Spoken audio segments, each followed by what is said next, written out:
2 Samuel 19. And it was told Joab, Behold, the king weepeth and mourneth for Absalom. And the victory that day was turned into mourning unto all the people. For the people heard say that day how the king was grieved for his son. And the people gat them by stealth that day into the city, as people being ashamed steal away when they flee in battle.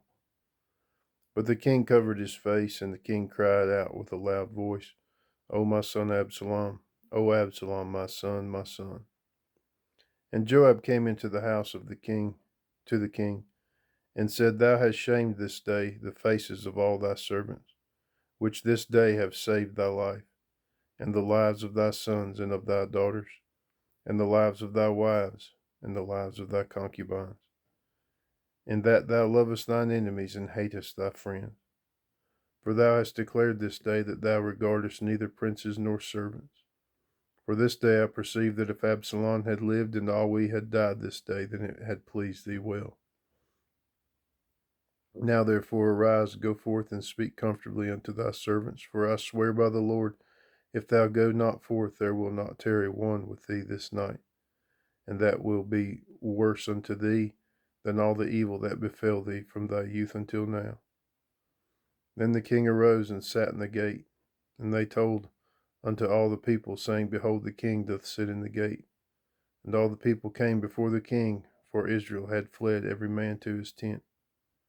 And all the people were at strife throughout all the tribes of Israel, saying, The king saved us out of the hand of our enemies, and he delivered us out of the hand of the Philistines. And now he is fled out of the land for Absalom. And Absalom, whom we anointed over us, is dead in battle. Now therefore, why speak ye not a word of bringing the king back? And King David sent to Zadok and to Abiathar the priest, saying, Speak unto the elders of Judah, saying, Why are ye the last to bring the king back to his house, seeing the speech of all Israel is come to the king, even to his house? Ye are my brethren, ye are my bones and my flesh. Wherefore then are ye the last to bring back the king? And say ye to Amasa, Art thou not of my bone and of my flesh? God do so to me, and more also, if thou be not captain of the host before me continually in the room of Joab. And he bowed the heart of all the men of Judah, even as the heart of one man, so that they sent this word unto the king, Return thou and all thy servants. So the king returned and came to Jordan, and Judah came to Gilgal to go to meet the king, to conduct the king over Jordan. And Shimei the son of Gera, a Benjamite, which was of Bahurim, hasted and came down with the men of Judah to meet King David. And there were 1,000 men of Benjamin with him, and Ziba the servant of the house of Saul, and his 15 sons and his 20 servants with him. And they went over Jordan before the king. And there went over a ferry boat to carry over the king's household, and to do what he thought good. And Shimei the son of Gera fell down before the king as he was come over Jordan, and said unto the king, Let not my lord impute iniquity unto me, neither do thou remember that which thy servant did perversely, the day that the Lord my king went out of Jerusalem, that the king should take it to his heart. For thy servant doth know that I have sinned. Therefore, behold, I am come the first day of all the house of Joseph to go down to meet my lord the king. But Abishai the son of Zeruiah answered and said, Shall not Shimei be put to death for this, because he cursed the Lord's anointed? And David said, What have I to do with you, ye sons of Zeruiah, that ye should this day be adversaries unto me? Shall there any man be put to death this day in Israel? For do not I know that I am this day king over Israel? Therefore the king said to Shimei, Thou shalt not die. And the king sware unto him.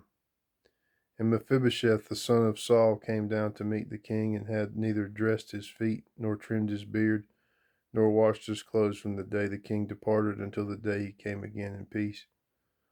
And it came to pass, when he was come to Jerusalem to meet the king, that the king said unto him, Wherefore wentest not thou with me, Mephibosheth? And he answered, My lord, O king, my servant deceived me, for thy servant said, I will saddle me an ass, that I may ride thereon, and go to the king, because thy servant is lame. And he hath slandered thy servant unto my lord the king. But my lord the king is an angel of God. Do therefore what is good in thine eyes. For all of my father's house were but dead men before my lord the king, yet didst thou set thy servant among them that did eat at thine own table. What right therefore have I yet to cry any more unto the king? And the king said unto him, Why speakest thou any more of thy matters? I have said, Thou and Ziba divide the land. And Mephibosheth said unto the king, Yea, let him take all, for as much as my lord the king is come again in peace unto his own house. And Barzillai the Gileadite came down from Rogelim, and went over Jordan with the king to conduct him over Jordan. Now Barzillai was a very aged man, even 80 years old, and he had provided the king of sustenance while he lay at Mahanaim, for he was a very great man. And the king said unto Barzillai, Come thou over with me, and I will feed thee with me in Jerusalem. And Barzillai said unto the king, How long have I to live, that I should go up with the king unto Jerusalem? I am this day 80 years old, and can I discern between good and evil? Can thy servant taste what I eat, or what I drink? Can I hear any more the voice of singing men and singing women?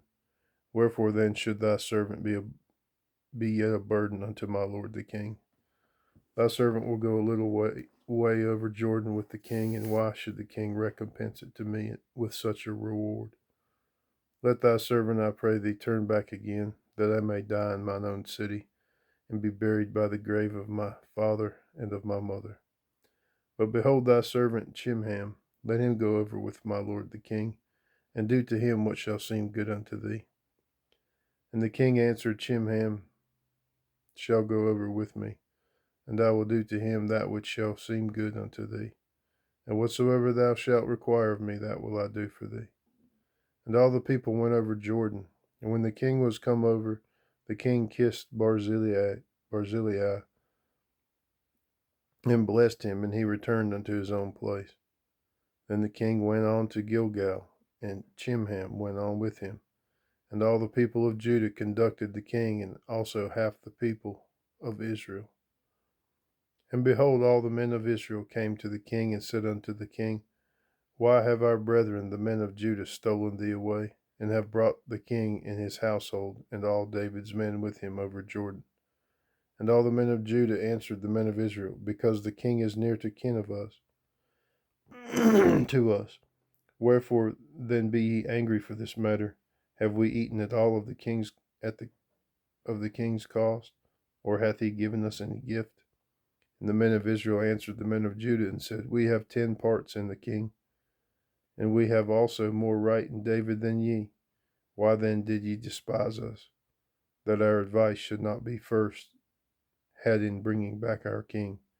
And the words of the men of Judah were fiercer than the words of the men of Israel.